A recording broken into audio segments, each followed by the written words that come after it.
గంగమతల్లి ఇవాళ మంచి మంచి ముచ్చట్లతోని మీ ముంగటికి వచ్చిన. ఇక చలో షురు చేద్దాం.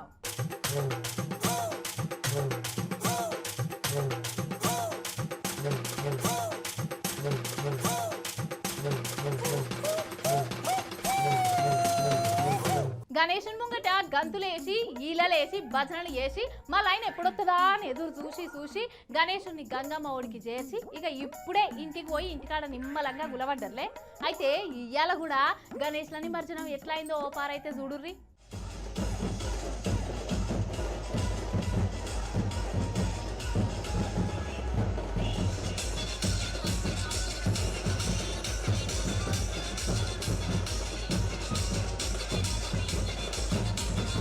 నిన్నటి నుంచి ఇవాళ దాకా ట్యాంక్ బండ్ మీద తెంపులేదు పోండి. లైన్లు కడుతున్నాయి గణేష్ల బండ్లు. అబ్బా ఎంత మంచిగా సింగారించుకొని తెస్తున్నారు చూడుర్రి. తీరొక్క రూపంలో గణపయ్యలను చూస్తుంటే కడుపు నిండినట్టు అయితాంది. డప్పుల సప్పుళ్ళు, కోలాట మాటలు, డీజేలు, ఆటలు, పాటలు. అబ్బా ఎంత మంచిగా సాగనంతుండ్రు చూడుర్రి గణపయ్యలను.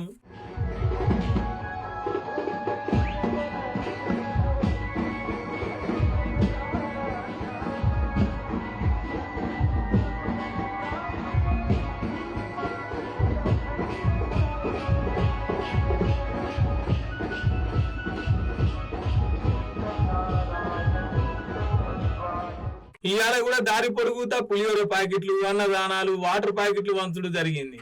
నిన్నంటే సర్కార్ సెలవిచ్చుడుతోని పబ్లిక్ ఎక్కువ తిప్పలు కాలే గాని ఇవాళ ఆఫీసులు ఉండేసరికి పబ్లిక్ కు తిప్పలు కావద్దని ఇటు ఎన్టీఆర్ మార్గును చిన్న కాల్ చేయించి 1 వే చేసిరు. వినాయకులన్నింటినీ జలవిహార్ పీపుల్ ప్లాజా మీదకి మళ్లించి అక్కడ వేయించిరు గణేష్ల నిమజ్జనాలు. ఇవాళ పొద్దుగల 4 గంటల దాకా ఉసుకపోతే రాలని జనం 130 క్రేన్లు పెట్టినా గణేష్ల లైన్లు అయితే ఉడతలేదు. హైదరాబాద్ మొత్తంలో 71 చోట్ల ఎక్కడ గణేశుల్ని ఎక్కడనే ఎస్టార్ట్ చేసినా ఒక ట్యాంకు వల్లనే 1,20,000 పైన విగ్రహాలను నిమజ్జనం చేసిరంటే ఇక చూడురి మన గణపయ్యల పండుగ.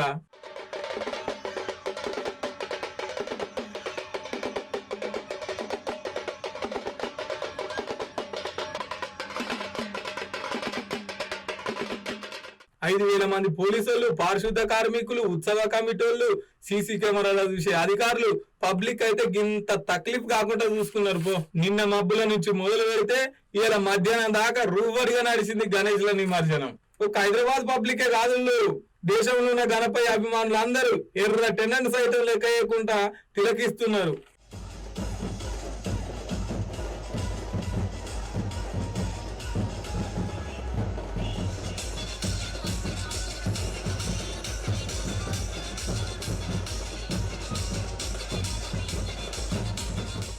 ఇందులో ఎవరినైనా మెచ్చుకోవాల్సింది ఉన్నదా అంటే పోలీసులను, జిహెచ్ఎంసీ కార్మికులను. పబ్లిక్ కు గింత కూడా తిప్పల కాకుండా నిమజ్జనం చేసి తిరిగి ఇంటికి పోయేంత సేపు పోలీస్ అన్నలు దగ్గరుండి అరుచుకున్నారు. అట్లనే ఏడు చెత్త కనబడంగానే వెంటనే సాఫ్ చేసిరు జిహెచ్ఎంసీ కార్మికులు. 11 రోజులు మనతో ఉన్న గణపయ్యను గంగమ్మ తల్లికి గిట్ల సాగనంపిరు భక్తజనం. ప్రజలకు ఎటువంటి ఇబ్బంది లేకుండా ట్రాఫిక్ మొత్తం కూడా సజావుగా నడిచే విధంగా చర్యలు తీసుకున్నాం.